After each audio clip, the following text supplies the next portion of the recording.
Hey, this is Ken Jones for JoneZy's Rock Reports for Ion Indie Magazine, and I'm here with Grant Williams, local legendary bass player of the Nepa scene, formerly of Grace's Downfall, and we're going to be having a conversation about past, present, and future. Nice to have you, Grant. Thank you for having me. So, Grant, recently you were part of one of arguably the biggest local cover / original band in the area, Grace's Downfall.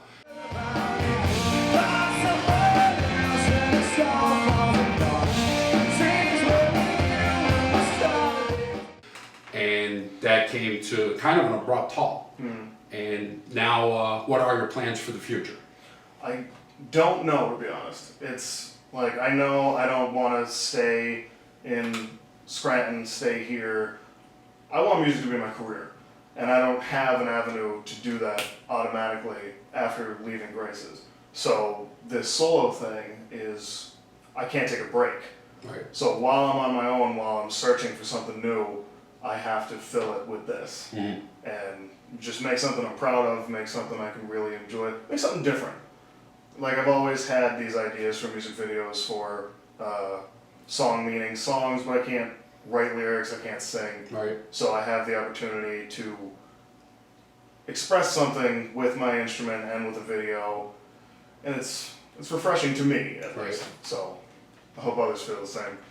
Well, I've seen you now for the last almost 3 years a number of times, and as someone who's dabbled in bass playing, always found you to be extraordinary.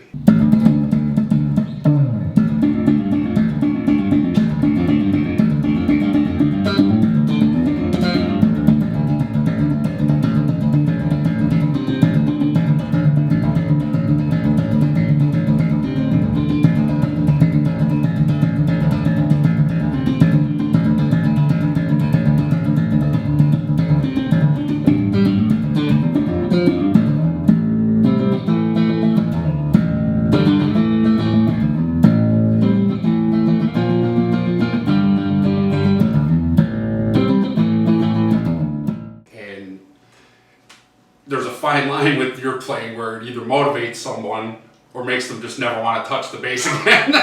Which, with my amount of talent, that's how it kind of goes for me. But I love watching you and listening to you play. And the first time I'd seen you was just at an outdoor yard party. Somebody had said, "We have a guy coming here that's going to do a bass solo," and I gotta admit, I even rolled my eyes like, "Oh, come on."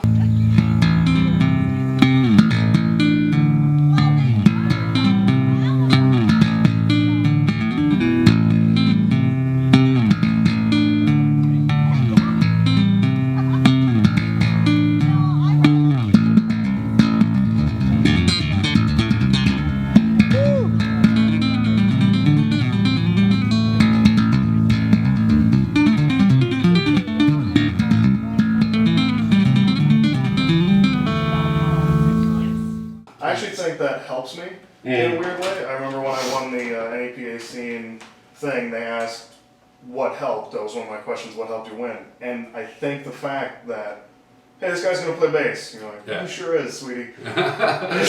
Like, somehow that catch-22 where if your expectations are so low, if I show up with something different, then, oh, what is that? And now you're interested. Right. Well, I mean, yeah, there's so many cliches or what would you want to call it, stereotypes with bass players, you know, that they're the forgotten member of the band unless they happen to be like Nicky Sixx, the guy who writes everything, or Geddy Lee who sings everything.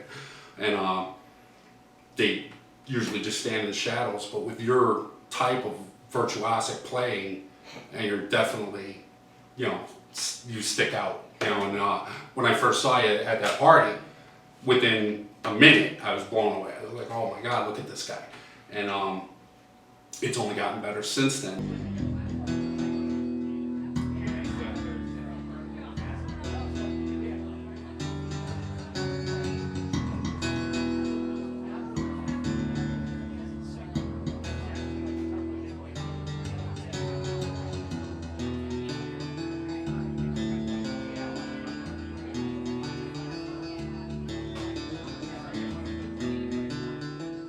So with you doing this new endeavor where it's all going to be instrumental, I see nothing but success for you. I think it's, perfectly what you need. That's another, like every time I've seen you play, the last time I think was at the Behind the Gray benefit, and people who weren't really familiar with you, like just some of the regular clientele for the V spot who weren't even there to support anything, they were just there. Yeah. Jaws dropping all over the place, like watching it and like, oh my God. And you definitely gained some new fans that day. Everywhere you go, I think that happens. So this should be quite a good endeavor for you. In this area, you're really like not alone. There's some phenomenal bass players in this area. You've played with Tony Sula, who's another. Sula's Matt Van Fleet. Right. It's incredible. He doesn't really play anymore, but Brian McDonald, and he's not allowed to hold this over my head because I know he will, is the reason I even do this. Mm-hmm. He used to play in Absolution and Behind the Gray before Steve, who was also phenomenal, took over. But I remember being, 15 and wide-eyed goth kid with my bass. And he would sit down and he would do all that weird stuff, and I would just follow him around. Hey Brian, can you teach me something else? And then that sparked the desire to do something else and to. I don't know what the transition would be, but before I played bass, but after I met him, I wanted to be a bassist. Right. So I guess Big difference. Huge. I play bass and I play bass. You're a bass player or a bassist, like you said. Now, Joe from Iron Attraction too. I almost left him out. Yeah, very good. Played acoustic. You can't help but smile when you look at him. 'Cause even acoustic, he's flying around the stage. It's hard to believe he can move the way he does and still play so exceptionally. But when you were just like getting into bass, who were your idols? Who were you like listening to, other than the local scene?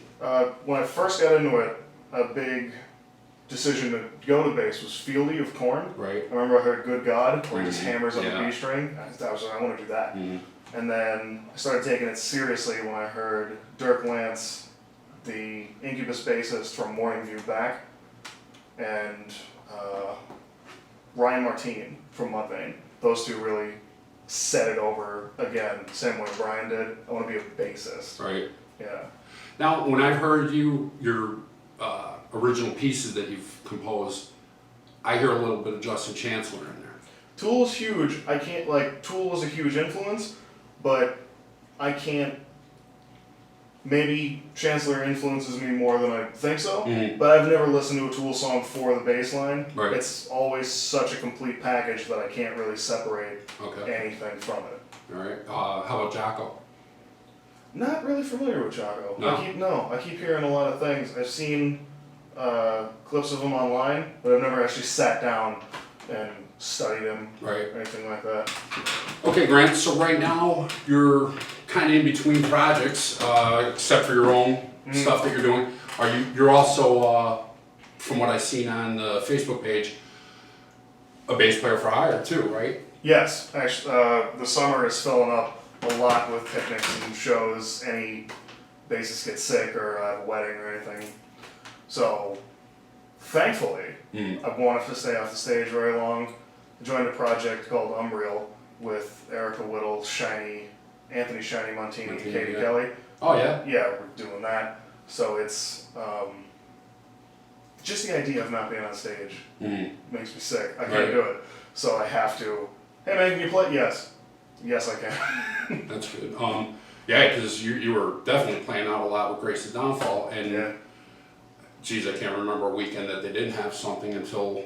It was rare and odd. Yeah, right. And then when this all happened with you leaving, and then the drummer left too, right? Yeah. They've replaced the drummer already, though, haven't I they? don't think he's played his final show yet. Right. No. So it's not completely done. Right.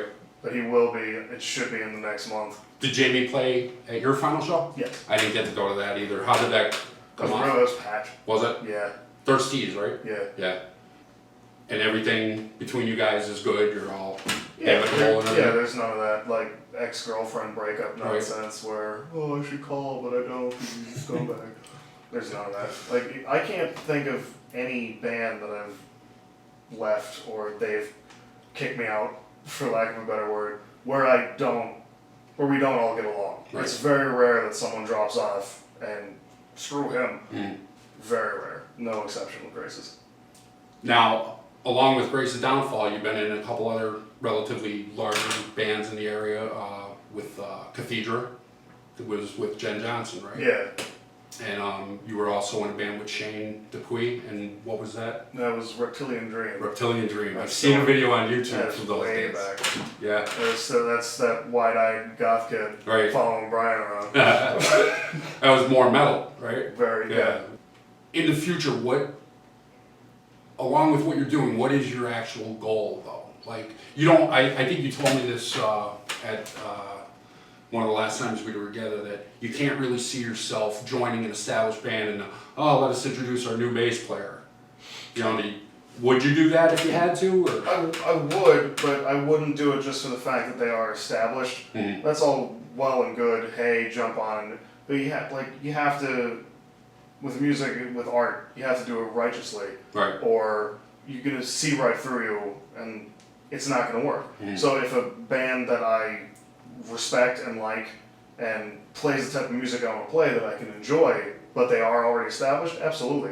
Who wouldn't? Right. But a band that, like, I have no ear for country. Mhm. If a country band who tours all the time, hey, we need a bass player, it's gonna just, this is it, it's made. Yeah. Join, be happy forever. I don't know if I could. Right. Because there's once the honeymoon phase of, oh my god, Mhm. wears off, then I'm a guy doing something he doesn't like for $1. Right. And how is that, then I'll just go get a job at a normal job. Right. Yeah. I never want music to turn into a normal job. Right. That terrifies me when I see musicians who do that. Mm. Who just show up and they drop their bag. Like, Here we go again. they have to punch the card in. I go, okay, Right. when's my first lunch? Stop it.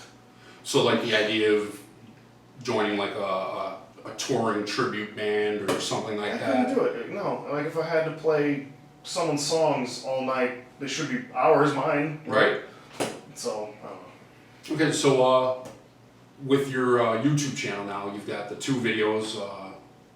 One I think you just filmed right in here, and then one you had professionally done. Do you want to give some credit there? The one actually was just me on my GoPro, and I think that's been deleted. I don't know if is it still up there? I think I saw it today, yeah. Still up there, okay. Click it. But that's just the bass cover of Let's Roll by Grace's. Right. Which Which you wrote, right? Like that's when you yeah, were it's in the my band, bass right? line, yeah. All the bass lines on that are mine. Mhm. A Single Step was recorded at Side B Studios Mhm. in Dorrance with Tom Godin recording it, mixing it, playing the drums, and it's in his live room. Right. So that was, I can't think of a better place to do it than there, because of what it represents. Like, that's the first step. That was the first place where I actually started to believe in the project. Because when I first did it, I was like, okay, but that was the first time I heard it back through the speakers. Thought, this might work. Yeah. Okay, yes, let's do this. So I had to shoot it in there just for the meaning that the room represents. And Jesse Fotz shot and edited the video. Right. Came out really well. Phenomenal. Yeah. Love it. I loved it. Love those guys. I will be working with both of them again. That studio was so nice. Right? He pretty much built that. Really. Yeah. He just had an empty field and said no and put a building there. Well, it came out great. I was wondering who the drummer was. I didn't know that was him. He was also, he used to be in Absolution. He was just in Silhouette Lies for a little bit. Oh, okay. The time I caught them, that would have been him. Tom Godin. All right. He was just filling in for a while, right? A little bit, yeah. So, let me ask you, like, total change of subject here, but I know you're a very large advocate for the NEPAC. A lot of people have a lot of negativity to say about it. You've definitely got contradictory views on that, and I think your views are very positive, and I'd like for you to explain to us, like, how you feel bands that are trying to make it, what they should be doing, and, you know, how they should be going about it. There's a weird thing that it's less positive because I'm fucking sick of it, is this bowing, this mental surrendering that we're somehow all at the mercy of this nameless, faceless deity called the scene, and it does what it wants, and it's unforgiving. No, it's do it. Right. Like how many bands within NPA scene, the NPA scene Got Talent, by itself. How could you just put that on a pedestal and show all these people who showed up with an acoustic guitar, and then at the 12th day we're all collaborating and writing and like hugging and crying, like, oh my god, you're my best friend now. Yeah. And like it's the strongest scene I've seen in a while. Right. If you really hate it, go somewhere else for a week. Try to find a show, then come back and realize what you have. Because like within driving distance, you've got Breaking Ben, you've got Hailstorm, pretty sure. Live was from York. Who else am I thinking? Motionless in White. Crowbot. That's 5 all here that you can just drive to. What scene were they in? Right. And it doesn't matter like the time period, the anything. The only difference is when those people got to the point where they couldn't take it anymore, where they couldn't get anything, they were tired, they missed their families, they kept going. And you stopped, and you went to a keyboard and said, this scene sucks, that's it. Right. So the scene, meaningless. It's the people in it, and there's the people doing, the people not doing, and you'll remember the first one. Right. So it's definitely on you, is what you're saying. It's on the artist. It's not, audience blaming makes me crazy. Crazy. Like, you ever see the meme with Bill Cosby's like this, and it says, oh, you're telling me you'll pay $40 to see one band, but you won't pay $5 to see 4? Yes. Right. Yes, exactly what we're all saying. And you're saying it too, even though like you post it, but when your favorite band comes in, you're gonna go, no, because there's 5 bands. Like, it's not all equal. Right. You have to make it worth seeing. You have to make something people are coming to. And everybody has off days, but if you're consistently not pulling in people, I don't know how you can lash out at them for not coming. Right. Yeah. I mean, there's been some very large festivals in the area, or like festival type shows where there was many bands on the card, and either maybe a national act headliner pulled out. I think this recently happened down in Wilkes-Barre. And but the show was still a success. All the rest of the bands didn't say, "Oh, hell with it! If they're not going to be here, we're jumping off." I'd argue more of a success because the band. I forget where the venue was. Yeah. Yeah, but that they pulled off, and so many people they had their bickering, but the show was a success, and probably because they pulled off. Right. And it is what you make it. It is what you make it. And besides a lot of like enormous cities, the scene is fantastic. Right. The NEPA Music Awards exist. Where is that anywhere else? Where you just want to recognize the players. That was such a great night. I can't wait till this year's. Doing it again. It's going to be bigger. Like they keep the Electric City Music Conference is back on its feet. It's like I don't know what people who complain about the scene want. Like how much more can we actually provide to you before you decide this is okay? Right. Because it's just, hey, I pick up my acoustic and I go to this show and I play 3 chords and I notice no one's sucking my dick. I notice no one's giving me $1 million. I notice that no one's supposed to. Right. It's the same as any other business. Like I don't know any plumbers that don't get hired and then go, well, no one's flushing toilets. Yeah. That's the only problem. The toilet scene here sucks. Exactly. Right. Any other business would never operate the way music seems to proudly. Like, nah, fuck this. The scene's terrible. It's not my fault. It's not our fault. It is. Right. Scene's great. Okay, another thing we have going on too, you mentioned these things like the NEPA conference, the music conference, the awards. Yep. These are all basically being run by people on their own time. And now you've got guys in bands are starting to promote different shows. There's a big show coming up at NAOG, I think in August. I'm not sure on that yet. That the bass player from Threat Point is organizing. You know, and there's all these bands that are coming together. I forget how many are already on it, but it's going to be huge. That's what I mean. I don't know how much more do you need. Right. There really is a lot. I mean, any given Wednesday night, how many open mics are there? Yeah, like there's so many shining examples of why the scene is fantastic. And if you're a naysayer, the only example you have is I played a show and no one showed up. Right. But now, as much as I agree with you here, you have to admit that a lot of bars are going to want to book the cover band Certainly. over the original band. Absolutely. And the people that are going to shows don't really want to take that chance to go see a band that's playing all original music. Very true. But there is this weird veil over people's eyes where they think no one's taking a chance. That maybe there's a possibility I, we, she, they have taken 4 chances on you and you failed all 4. Right. Like, just the weird idea of I would be famous if someone would just trip into the bar and recognize my genius is all I hear from people who don't like the scene. Right. It's in no way is this my fault, their fault, nobody. It is what you make it. And the scene is not some deity that we have to answer to. That the people playing in the country bar down the street, they're not in the scene that's affecting cause of affliction. Right. That's a whole different thing. It doesn't matter at all. And it's honestly, it's not the audience's job to take a chance on you. Right. You have no right to somehow, oh, what are you doing on a Friday? Staying home? Fuck you. Whoa. Why am I in debt my time to you? Why am I in debt my $5, my time, my ears, anything? Prove to me why I'm in debt to you. Why I should show up. And the ones that do, people show up. Right. Of course people want to hear the cover bands more than the original, but that doesn't mean the original should just quit. Right. There's a good chance you want to go to Walmart instead of a mom and pop shop. Should all the mom and pop shops just say, nobody wants to buy our stuff, fuck it. No. The ones that are good rise up and then compete. And the ones that don't go away. Right. Now, you had a good mix with Grace's Downfall where you played a lot of stuff people knew and then wowed them with the original stuff.